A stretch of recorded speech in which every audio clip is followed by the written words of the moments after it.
Hello, viewers. Today it's black rice, tropical and cool rice wine. I've read about black rice being brewed into wine in Southeast Asia, particularly.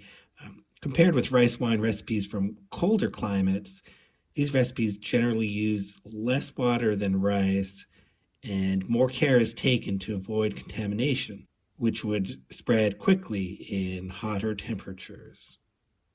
Today, you'll see two versions, a tropical recipe at 30 degrees Celsius and a cool recipe at 18 degrees Celsius. So that's why this is black rice, tropical and cool. If you like this video, please click that like button and subscribe.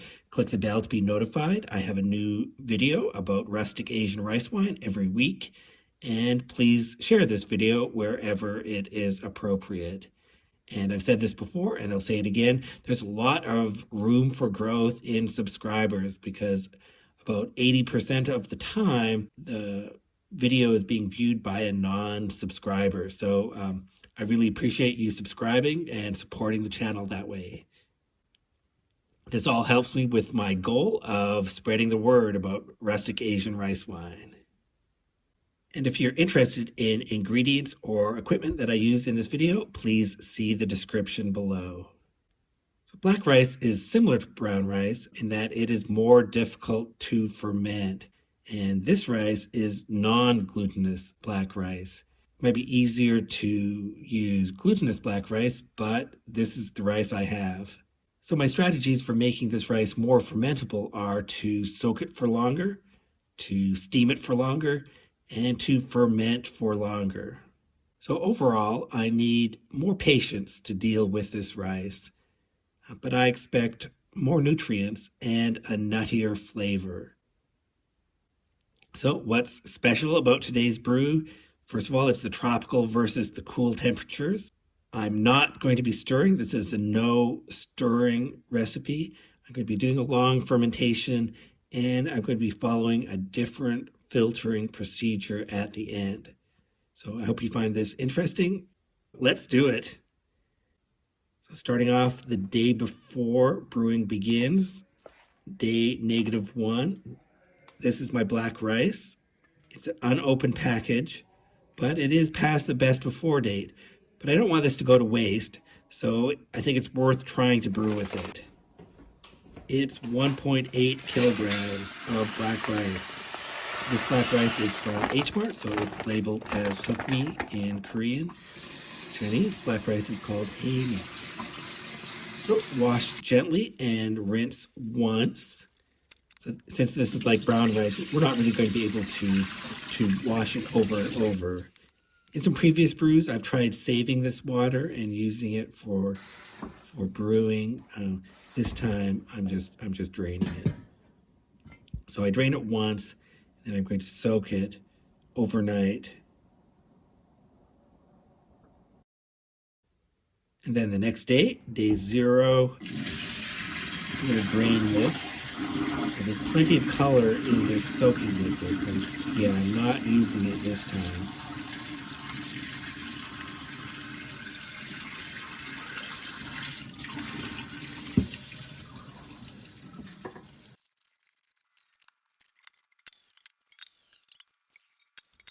I'm going to rinse the rice.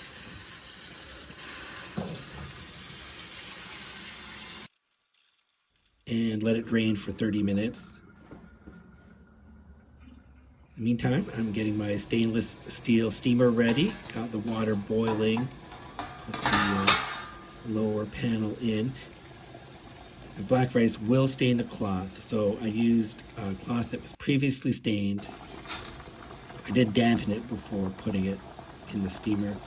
Then add the drained rice, fold it up, and put the lid on and wait for it to come to a boil again before timing. I'm going to steam this for 80 minutes. That's twice as long as normal. Because it's twice as long, you might have to add water if necessary. Don't run out of water. Okay, it's been 80 minutes. Let's check Take a bit, let it cool, and taste it to make sure it's cooked all the way through. If it's not cooked, it won't ferment, so it has to be cooked. So taste test was successful. It is cooked. This is quite firm, it's just because of the variety of rice, and it's not sticky at all. So it's separate grains of rice. I'm going to let it cool now. I put it on, I have this rack covered with a cloth, and that's going to help this cool down a little bit quicker. My goal is to cool this to room temperature. So I'm going to hydrate my yeast now. 200 milliliters of warm water, half a teaspoon of wine yeast, and a teaspoon of sugar. That'll get the yeast going before I add it to the rice. So I repeat that. I'm going to repeat that because I'm doing 2 batches today, one tropical, one cool.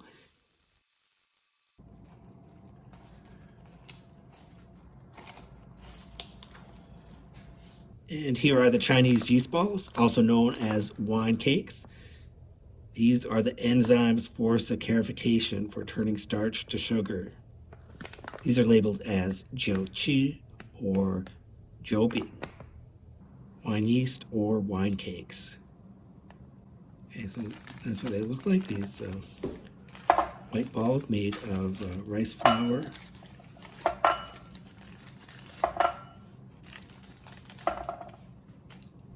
So 8 of those balls is 86 grams. And I'm also going to use one of these Taiwan yeast balls that I have left over. That's 23 grams. I'm going to crush all of them into powder. I'm just trying to get some diversity because I'm not sure about the strength of these yeast balls. So that's why I'm mixing the 2 different kinds together. Hopefully at least one of them will work. And also, again, I'm just trying to use up what I have. That's one of my philosophies. So that adds up to 54 grams of powder each. I got that ready. Let's check the temperature.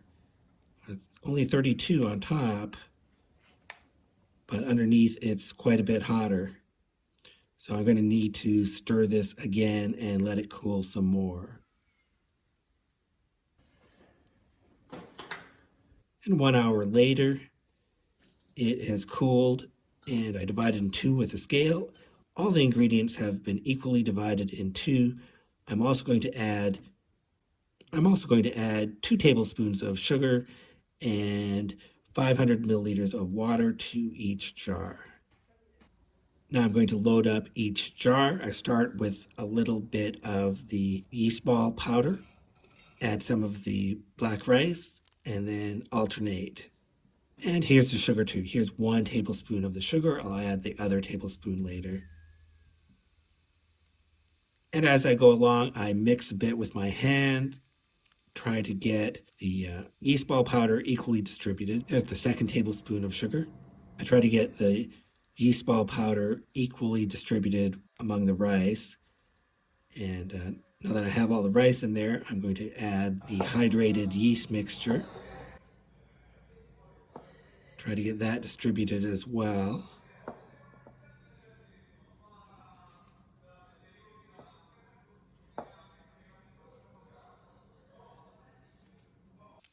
And here's 500 milliliters of water. And I'll try to make a well in the center like this. I'm going to do exactly the same thing with the other jar. Alternating the yeast ball powder, the enzyme powder, and the black rice. And also put in 2 tablespoons of sugar as I'm doing this. Try to mix it up a bit. And then add the yeast and the additional water. Make the well. I'm going to keep the lids loose to start with. So jar B goes in the basement around 18 degrees Celsius. That's the cool jar. Here's my temperature control chamber. Please watch my earlier video on how I made this. Jar A goes into the chamber. This is set to 30 degrees Celsius. This is the tropical jar. So the next day, day 1, let's check the temperature. Still at 29.9 degrees. Let's take a look at these two jars. The water has all been absorbed by the rice. So I'm not seeing any liquid now. It's looking quite dry for both jars. But when I put my ear up to the jars, I do hear bubbling. So that's important. Fermentation has started. Day 2, looking a little damp on the bottom now. Not seeing any liquid on the top though.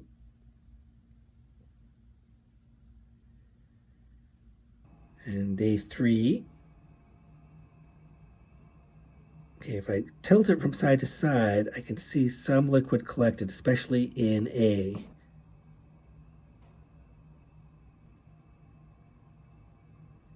Now on day 4, so I've kept the lids loose this whole time. I'm going to seal now. It's gotten enough oxygen. It's time to remain sealed and closed for the rest of the fermentation time. So you can see some small bubbles and some liquid. Again, I am not stirring this at all. So all the stirring was done when I put the ingredients into the jar. All that I can do now is tilt the jar from side to side to see how much liquid there is. And it's been 2 weeks. So after 2 weeks, yes, some liquid has collected, especially in jar A. I can still hear bubbling for both of them, though.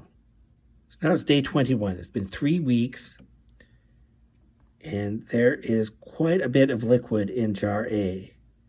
There's some liquid in jar B, a bit less. Now, jar B is still making bubbling sounds, but jar A is silent. So the tropical one, the one at high temperatures, is silent. So I am going to bottle jar A.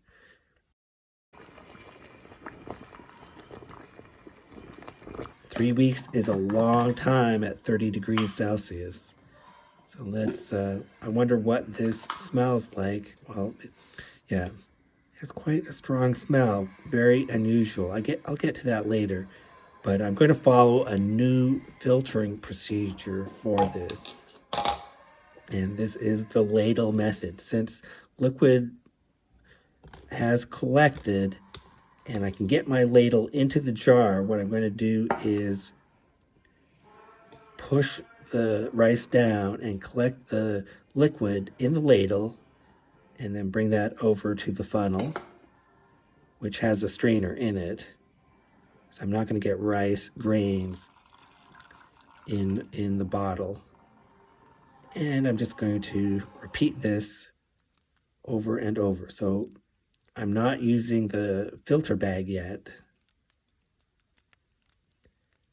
I'm just collecting the liquid wine with the ladle. Okay, that's about as much as I'm going to be able to get with this method.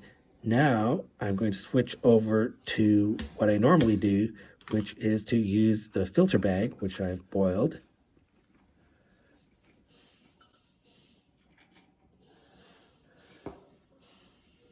Okay, try to tip it over, and only some of the rice fell out because I was squishing it down.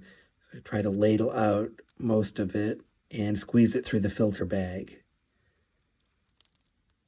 So since this might be different, I'm going to put this in a separate bottle.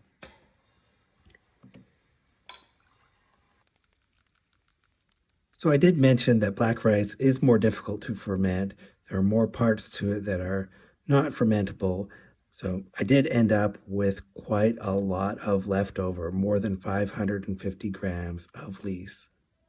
It does look pretty broken down though. There's just the shells of each rice grain.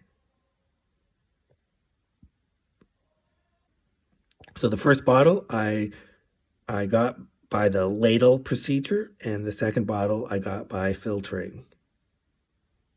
So I am going to do an initial taste right now. I'm going to mix up the first bottle and taste it. It has a unusual smoky aroma. So I'm going to taste it now, but I have to say I'm not sure everything went right with this brew. I'm used to stirring my rice wines as it's brewing. So I didn't stir this at all. I'm not sure things got mixed together properly. So, and it has some sweetness. It tastes like rice wine. Okay. So it's not a failure, but I am going to give it a few days before I really judge it. So 3 days later, let's see what happens. And the first bottle that I ladled out of the jar is quite clear, but the second bottle that I got from filtering hardly settled at all. So there's way more sediment in the second bottle. So these two bottles are likely going to taste different. At least they have different amounts of sediment in them. So I'm going to taste the first bottle, and I'm also going to taste the second bottle that was filtered and that was quite a bit thicker.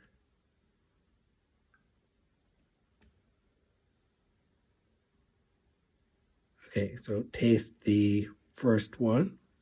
So this is the tropical rice wine, fermented at 30 degrees Celsius, and I extracted the rice wine with a ladle. And so this is A1 with the ladle method. It is clear. It has a smoky and savory aroma, quite unusual. I've never had that before, and a plum taste. So it's a lot like 酸梅汤 with some alcohol bite at the end. Now, it's not super strong, but it is fairly sweet and quite pleasant taste, actually. Yeah, so I'm a bit surprised that this turned out so well. This tastes not bad. Yeah. Okay, let's taste the thicker version extracted through filtering. So tropical brew extracted through filtering. Taste that. So bottle A2 squeezed through the filter bag. It is cloudy, but the texture is surprisingly good. It's still smooth. It does have a deeper taste with the rice sediments. Might even be a better taste. And it is a bit more astringent. But overall, good taste and a good texture, despite it not settling like the bottle A1. Okay, so I'm pleasantly surprised that this still turned out without any stirring at all. I was doubtful that this was going to work, but it did. And we'll have to see what happens with the cool brew. So jar B is cool. That's going to take a lot more time to ferment. We'll have to see that in another episode. Thank you for watching.